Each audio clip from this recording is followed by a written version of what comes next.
Hello students, myself Shubham Sumani और मैं आज आप लोगों के लिए आया हूँ केमिस्ट्री की बेहतरीन ट्रिक जिसे कहते हैं ओजोनोलिसिस। तो आज की वीडियो में हम सारी प्रॉब्लम्स खत्म करने वाले हैं ओजोनोलिसिस से रिलेटेड। क्लियर?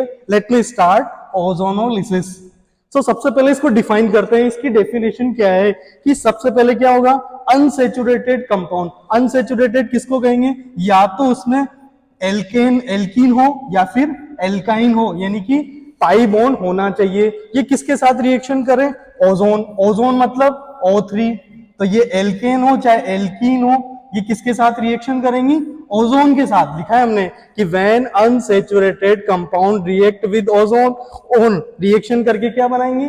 Carbonyl compound. क्या कार्बोनिल कंपाउंड इन्हीं को कहते हैं क्या? COO की फॉर्म में दिखने वाले कंपाउंड क्या होंगे? कार्बोनिल। अब ये कार्बोनिल हमें पता है या तो ये एल्डिहाइड होंगे या फिर क्या होंगे? कीटोन होंगे। क्लियर है क्या? क्या डेफिनेशन सबको समझ में आ गया? तो आगे बढ़ते हैं। चलो नेक्स्ट स्लाइड हम चलते हैं कि ये सबसे पहले कितने टाइप का होता है। तो ये दो टाइप का होगा। First one is reductive type and second one is oxidative type. अच्छा, इनको पहचानेंगे कैसे? जब भी ऑर्गेनिक केमिस्ट्री में किसी भी रिएक्शन को पहचानना है तो कहां जाना है? तीर के निशान पे। तीर के निशान पे अगर O3 ozone with zinc oxide ZNO लिखा है तो ये किसकी पहचान है? रिडक्टिव ओजोनोलिसिस की। अगर तीर के ऊपर ओनली O3 है तो ये किसकी पहचान है? ऑक्सीडेटिव ओजोनोलिसिस की। क्लियर है? Let me describe next. अच्छा, रिएक्शन कैसे करना है? तो ये एल्कीन लिखा, रिएक्शन मैंने रिडक्टिव ओजोनोलिसिस किया। अब कैसे याद करें? जहां जहां भी पाई बॉन्ड होगा वहां पर ब्रेक करना है और दोनों तरफ क्या दे देना है? ऑक्सीजन। ये सिर्फ मैं ट्रिक बता रहा हूं, मैकेनिज्म आगे बढ़ेंगे। तो ये पाई बॉन्ड हटाया और दोनों तरफ क्या दे दिया मैंने? ऑक्सीजन। अच्छा, इधर क्या बन गया? RCH डबल बॉन्ड और O। तो देखो RCH डबल बॉन्ड O बना। इसी तरह यहाँ पर CH2, ये डबल बॉन्ड और ये O, तो CH2 डबल बॉन्ड और O। क्या मेरी बात समझ में आई सबको? ओके, नेक्स्ट हम बढ़ते हैं आगे इसकी मैकेनिज्म की तरफ। तो देखो, मैकेनिज्म समझना पहले हमें रिएक्शन याद होना चाहिए। अब मैकेनिज्म के लिए पार्ट 1 और पार्ट 2 है। सबसे पहले हमें समझना पड़ेगा ओजोन को, क्योंकि रिएक्शन करवा रहे हैं। तो ओजोन क्या है? O3 है क्या? और O3 आपने केमिकल बॉन्डिंग में पढ़ा होगा कि इस टाइप का स्ट्रक्चर होता है क्या, कि ऑक्सीजन पर पॉजिटिव और एक ऑक्सीजन पे पाई बॉन्ड और आधार पे इस तरह से। अच्छा, यहां पर इसका रेजोनेटिंग स्ट्रक्चर इस तरह भी बन सकता है क्या? या तो आप इसे कहें या फिर इसे कहें। क्लियर है? अब क्या करता हूं मैं, इसका पोलराइजेशन करते हैं। पोलराइजेशन मतलब पाई बॉन्ड का ब्रेक होना।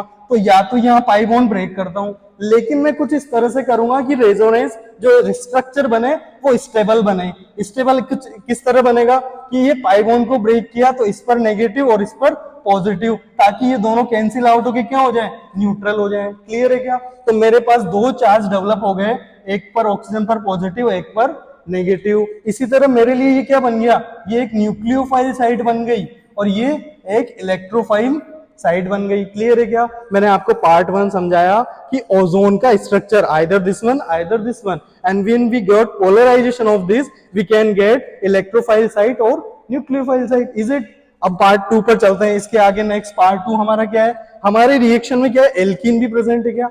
एल्कीन के साथ ही तो रिएक्शन हो रही है। तो एल्कीन का मैं जब पोलराइजेशन करता हूं तो यहां पर भी एक कार्बन पर पॉजिटिव आएगा और एक पर नेगेटिव। अब ये पूरी केमिस्ट्री की नहीं, पूरी दुनिया की वास्ता है कि हमेशा केटायन को एनायन के साथ क्या फील होता है? अट्रैक्शन फील होता है।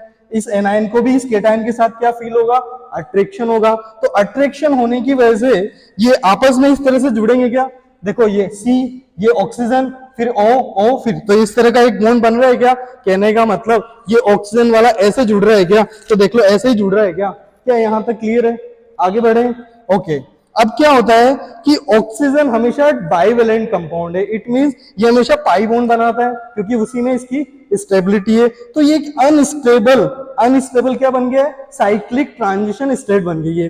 तो इसमें ये वापस स्टेबिलिटी के लिए यहाँ के पाई बॉन्ड इस तरह शिफ्ट होना चाहेंगे और यहाँ के पाई बॉन्ड के इलेक्ट्रॉन इस ऑक्सीजन पर शिफ्ट होना चाहेंगे। क्यों? स्टेबिलिटी के लिए, क्योंकि ये अनस्टेबल है। तो अब देखो नेक्स्ट स्लाइड में क्या होता है। अगर ये पाई बॉन्ड यहाँ शिफ्ट होता है, ध्यान से समझना, देखो तो यहाँ के पाई बॉन्ड यहाँ आ गए तो ये COO बन गया क्या?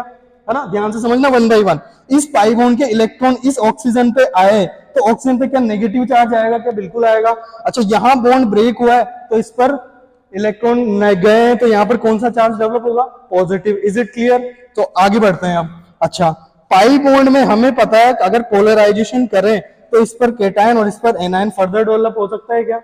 अब वापस ये सेम कंडीशन होगी, इस केटायन को इस एनायन के साथ क्या अट्रैक्शन फील होगा? बिल्कुल होगा। इसी तरह इस एनायन को इस केटायन के साथ अट्रैक्शन फील होगा। तो नेक्स्ट हमारा जो स्ट्रक्चर बनता है वो देखो कुछ इस तरह बनेगा, ये केटायन इस एनायन के साथ, तो COO, तो देखो COO बना। इसी तरह ये ऑक्सीजन इसके साथ, तो COC बन रहा है क्या, COC। क्या मेरी बात क्लियर है? लेकिन सर कोई फायदा तो हुआ ही नहीं, यहाँ पे भी सिंगल बॉन्ड में स्ट्रक्चर थे, यहाँ पे भी सिंगल बॉन्ड में, यानी कि ये भी क्या बना, अनस्टेबल साइक्लिक ट्रांजिशन। तो क्या करेगा, वापस से ये अपने आप के पाई बॉन्ड को इस तरह रीअरेंज करेगा कि इस बॉन्ड यहाँ शिफ्ट हुआ और इस बॉन्ड के यहाँ शिफ्ट हुआ। तो फर्दर देखो क्या बना, इस तरह से अगर ये बॉन्ड यहां बनते हैं तो RC डबल बॉन्ड O बन जाएगा क्या? बिल्कुल बनेगा। इसी तरह से ये ऑक्सीजन यहां जाएगा तो C डबल बॉन्ड O ये भी बन जाएगा क्या? और ये ऑक्सीजन हमारी दोनों तरफ से बॉन्ड ब्रेक होकर फ्री हो गई है क्या? बिल्कुल फ्री हो गई है। तो मेरे पास दो कंपाउंड बने RCOO एंड CH2। ये हाइड्रोजन कहां से है? कार्बन की रिमेनिंग वैलेंसी को सेटिस्फाइड करने के लिए। तो फाइनली मेरे पास क्या बन चुके हैं? कार्बोनिल कंपाउंड बन चुके हैं। क्लियर है क्या? चलो आगे बढ़ते हैं। मैकेनिज्म पार्ट आप रिवाइज करेंगे, डेफिनेटली समझ में आएगा। एक टाइम में हो सकता नहीं है, लेकिन आप रिवाइज करेंगे तो डेफिनेटली समझ में आएगा। और टेंशन बिल्कुल नहीं लेना है, हमें एग्जाम में क्वेश्चन ही तो करने, मैकेनिज्म नहीं पूछा जाता। तो देखो याद क्या रखेंगे, बाहुबली की तलवार, कुछ नहीं करना है, मैं सिखाऊंगा, सिर्फ उतना सा याद करना है।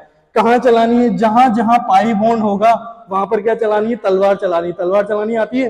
तो ये पाई बॉन्ड दिखा, फटाक से बाहुबली की तलवार निकाली और चला दी। दोनों तरफ क्या दे दिए? ऑक्सीजन। जो बचा वो लिख दो, RCH, ये पाई बॉन्ड और ये O, लिखा क्या? इसी तरह CH2 पाई बॉन्ड और O लिख दिया क्या? क्या सब बच्चों को समझ में आया क्या? है ना? एक और क्वेश्चन करते हैं। ये भी अनसेचुरेटेड है और ये भी अनसेचुरेटेड। मैंने कहा जहां भी अनसेचुरेशन होगा वहां तलवार चलानी है। तो इसी तरह से एक पाई बॉन्ड में तो तलवार चली गई, उस तरह बन गया, लेकिन एक बॉन्ड तो अभी भी बना रहेगा। तो एल्कीन में रिएक्शन इस तरह होगी और एल्काइन में इस तरह। क्या मेरी बात सब बच्चों को क्लियर है? चलो फुट फर्दर क्वेश्चन प्रैक्टिस करते हैं हम लोग, है ना। केमिस्ट्री की मदर से मिलवाता हूँ। ये क्या है? केमिस्ट्री की माँ, ऑर्गेनिक केमिस्ट्री की मदर है बेंजीन 6H6, है ना। अब इसमें क्या करना है, इसे जैसे ही देखा कुछ कुछ याद आया क्या? कहीं ये वो तो नहीं, ये ओजोनोलिसिस है। क्यों? O3 और ZNO किसकी पहचान है? Reductive ozonolysis. तो अगेन ये पाई बॉन्ड पे मैंने तलवार चलाई, ये पाई बॉन्ड पे तलवार चलाई, तो तीन बार बाहुबली की मैंने तलवार चला दी। अब देख दो बनना कैसे प्रोडक्ट, ये मैंने नंबर दे दिया, आपको कंफ्यूजन नहीं हो इसलिए मैंने ये कार्बन नंबर 1 लिखा। इस पर क्या यहाँ पर डबल बॉन्ड O आएगा क्या? ये आएगा। इसकी कार्बन 2 से जुड़ा हुआ है, इससे भी इधर से डबल बॉन्ड आएगा क्या? आएगा। इसी तरह अगेन ये कार्बन नंबर 3 लिखा, ये कार्बन नंबर 4, इस पर यहां से डबल बॉन्ड और यहां से डबल बॉन्ड। इसी तरह 5 और 6 पे भी आएगा क्या? तो टोटल मिला के तीनों सेम ही टाइप के प्रोडक्ट बन रहे हैं क्या? इसी तरह का प्रोडक्ट बन रहा है। और इसी को हम इस तरह लिख सकते हैं क्या? तो ये हमारा ग्लाइकोजल बनेगा क्या? क्या सारे बच्चों को क्लियर हुआ? एक और क्वेश्चन प्रैक्टिस करवाता हूं मैं आपके लिए। मेसिटिलीन, इस कंपाउंड का नाम है मेसिटिलीन। एक बार जेई एडवांस की क्वेश्चन में आया हुआ था कि मेसेटिलीन का ओजोनोलिसिस करें, तो आधों की दुनिया वैसे ही खत्म हो गई थी कि जिसको ओजोनोलिसिस आता है लेकिन मेसेटिलीन नहीं पता है, तो किसका ओजोनोलिसिस करेंगे। तो एक क्वेश्चन मैं आपको होमवर्क के लिए दे रहा हूं, ये हमारा मेसेटिलीन कंपाउंड है, ये हमारी ओजोनोलिसिस है। आप प्रोडक्ट निकाल के बताएंगे एंड कमेंट में मुझे कमेंट और शेयर मुझे बताएंगे कि किस तरह से प्रोडक्ट आया और सबका आंसर आया है। Okay, is it fine? Okay, let me know. Thank you.